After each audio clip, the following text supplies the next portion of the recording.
क्या ट्रम्प ने गोली खुद चलवाई? क्या ट्रम्प चाहता था कि ऐसा हो? जर्मन वाइस चांसलर ने डोनाल्ड ट्रम्प को खड़ी खड़ी सुना दी। रशिया ने पूरा साथ देने का वादा किया ईरान का और कहा हम आपके साथ खड़े हैं। 24 घंटे इंतहाई अहम।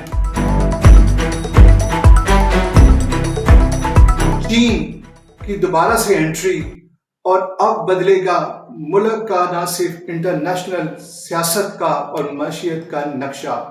ये जानने के लिए मेरे साथ देखते रहिए माय ओपिनियन विद शाहिद मियां। अस्सलाम वालेकुम नाजरीन, मैं हूं शाहिद मियां और आप देख रहे हैं माय ओपिनियन विद शाहिद मियां का एक नया वीडियो। सबसे पहले बहुत बहुत शुक्रिया हमेशा की तरह आपकी मुस्बत फीडबैक का और जिस मोहब्बत का इजहार आप करते हैं कमेंट्स की शेप में और शेयर के शेप में। ये यकीनन आपकी ये जो मोहब्बत है और आपकी ये जो आपकी एप्रिसिएशन है वो हमारे लिए मोटिवेशन का काम करती है। और मेरी हमेशा से कोशिश होती नाज़रीन जो हकीकत पर मबनी बात हो सादा अल्फाजों में मैं आप तक लेकर आऊँ। इससे पहले मैंने जो व्लॉग किया है कल में वो था कि अब क्या होने जा रहा है, क्या है ओमान, पाकिस्तान और ईरान का एक नया तजारती ब्लॉक बनने जा रहा है। अच्छा, इसको आप लोगों ने बड़ा मुस्बत सराहा है अब तक और बड़ी अच्छी इस पर फीडबैक आई। जी हाँ, यकीनन इसमें जो जो वक्त के साथ अच्छी डेवलपमेंट होती जाएंगी मैं आपको बताता जाऊंगा और ये होना भी है क्योंकि इसके अलावा कोई रास्ता नहीं है। एक नया रोड मैप बन रहा है और ये सी पैक का पहले से यानी कि जो मैंने पहले भी बताया था कि ईरान की गैस पाइपलाइन जो पाकिस्तान में आएगी और यहाँ से इंडिया जाएगी, ये ऑलरेडी सी पैक का हिस्सा है। तो इंशाल्लाह ये जो सूरत बदलती जाएगी और ये जंग के बादल छटेंगे तो ये चीज़ें साफ होती जाएंगी।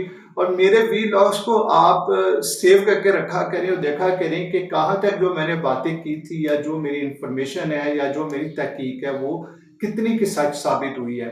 आगे चलते हैं, एक नई डिस्कशन हो रही है ना सिर्फ पाकिस्तान में, इंडिया में, दुनिया में और खुसूसी तौर के ऊपर यूएस में, अमेरिका में। वो क्या है कि ट्रम्प ने जो गोली थी क्या खुद से चलवाई। अच्छा, वो इसलिए कहा जा रहा है कि ट्रम्प का जिस तरह से ड्रामेटिक अंदाज है और जिस तरह से वो उनसे कुछ भी बैद है, कुछ भी करवा सकते हैं और जिस तरह के माजी के वाकयात है तो लोग एक्सपेक्ट ये कर रहे हैं कि जिस तरह से उनकी यानी कि शोहरत में यानी कि ये ईरान के वाकये के बाद बतदरीज कमी हुई है और वो एक जो डिफरेंट सर्वेज हो रहे हैं दुनिया में उसमें डोनाल्ड ट्रम्प की यानी कि मकबूलियत में काफ़ी हद तक कमी हो चुकी हुई है। तो उसके बाद उन्होंने लोगों की सहमति लेने के लिए और लोगों के यानी कि जज्बात में इजहार लेने के लिए उन्होंने यानी कि खुद से ये अटैक किया। ये लोगों की राय है, इसके ऊपर चंद एक मीडिया भी रिपोर्ट कर रहे हैं, लेकिन ये कबल वक्त तहकीकात हो रही हैं। वो बंदा पकड़ा भी जा चुका हुआ है मुलजिम और उस पर फर्द जुर्म भी आयद हो चुकी हुई है। आगे देखते हैं कि क्या होता है। अच्छा, दूसरी तरफ वाइस चांसलर जो है जर्मन के, उन्होंने खड़ी खड़ी सुना दी है जी डोनाल्ड ट्रम्प को। उन्होंने कहा जी कि इनके पास कोई रोड मैप ही नहीं है, कोई सोच ही नहीं है और कभी वो ये ईरान जंग से निकलेगी कैसे, एग्जिट कैसे लेंगे, और जब ये कर भी रहे थे तब भी इनके पास कोई रोड मैप नहीं था। तो यानी कि ना सिर्फ ये पहला वाकया नहीं है, यानी कि जर्मन चांसलर ने इससे पहले फ्रेंच प्रेसिडेंट ने भी कह चुके हुए, डिफरेंट यानी कि जो प्रेसिडेंट्स और यानी कि वजीर आजम है वो कह चुके हैं इस तरह की चीज़ें कि ये सब कुछ जो हुआ है ये इसराइल की मोहब्बत में यूएस कर बैठा है और अंडर एस्टिमेट कर दिया उसने ईरान को। और अब्बास कराची का बड़ा यानी कि मैं समझता हूँ भरपूर तूफानी दौरा। पहले भी मैंने कहा था यानी कि अभी रशिया में हुआ है और प्यूटन के साथ जो उनकी मुलाकात हुई है और प्यूटन ने जिस इत्मीनान का इजहार किया है ईरान के साथ, ईरानी अवाम के साथ, उन्होंने कहा जी हम आपके साथ खड़े हैं, हम आपको सपोर्ट करते हैं, यकीनन आप लोगों के साथ ज्यादती हुई है। अच्छा, ये इजहार करना मैं समझता प्यूटन का इनडायरेक्टली या डायरेक्टली इसको कहे तो अमेरिका को सुनाना था اور یقیناً یہ ساری گیم میں رشیا بھی کہیں نہ کہیں فٹ تو ہوتا ہے ہی ہے، اس کا اسٹیکس تو ہے ہی ہے، کیونکہ بقول یعنی کہ ایز پر یعنی کہ انویسٹیگیشنز جو یو ایس کی ہے، وہ کلیم کرتے ہیں کہ جی اس میں جو اسلحہ یوز ہوا ہے، میزائل یوز ہوئے ہیں ایران کے یا وار میں، وہ زیادہ سپورٹ کر رہا ہے رشیا، اس میں کوئی چھپی بات بھی نہیں ہوگی۔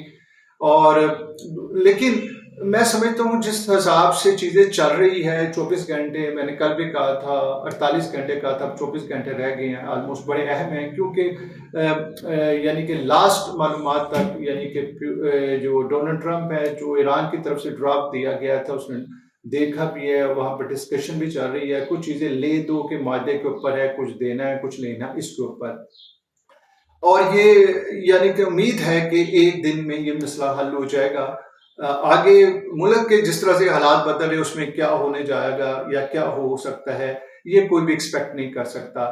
چائنا، جیسے میں نے پہلے بھی کہا تھا کہ چائنا اس وقت خاموشی کے ساتھ اپنا کام جاری رکھے ہوئے ہے، اس کا کام انفراسٹرکچر بنانا ہے، اس کا کام ترقی کرنا ہے، اس کا کام یعنی کہ ان جنگوں میں پڑنا نہیں ہے، نہ وہ پہلے کبھی پڑا تھا، اور اس لیے وہ خاموشی سے اپنا کام کر رہا ہے۔ وہ پاکستان بلاک کو بھی یعنی مضبوط بنانے، ہمیشہ پاکستان کو مضبوط بنانے کی چائنا نے کوشش کیا ہے۔ پریزیڈنٹ زرداری بھی آپ کو پتہ ہے چائنا کا بڑا کامیاب دورہ کر رہے ہیں، وہاں پر کافی ایگریمنٹس وہاں پر کر رہے ہیں وہ، اس کے میں سمجھتا ہوں دور درس نتائج ضرور برآمد ہوں گے۔ چائنا ہمارا یعنی کہ جس کو کہہ سکتے ٹائم ٹیسٹڈ فرینڈ ہے، جس کی دوستی کے اوپر ہمیں ہمیشہ سے فخر تھا، فخر ہے، فخر رہے گا۔ اور یہی چائنا اور جب سی پیک ہمارے ساتھ کر رہا ہے دوبارہ سے اور یہ ساری چیزیں ہو رہی ہیں، میں سمجھتا ہوں کہ پاکستان ریل مینوں میں گیم چینجر ہے، گیم چینجر بننے جا رہا ہے۔ جس طرح سے میں نے کل گوادر پورٹ کا بھی کہا ہے کہ گوادر پورٹ کے اوپر آلریڈی میں ایک وی لاگ کر چکا ہوں اور ایک وی لاگ میں تیار کر رہا ہوں جس کے اوپر پوری تحقیق انشاءاللہ بہت جلد میں آپ کی خدمت میں عرض کروں گا۔ اس کے ساتھ مجھے اجازت دیجیے اور دیکھتے رہیے گا میرا یہ پروگرام۔ آپ کی مثبت فیڈ بیک کا بہت بہت شکریہ۔ السلام علیکم۔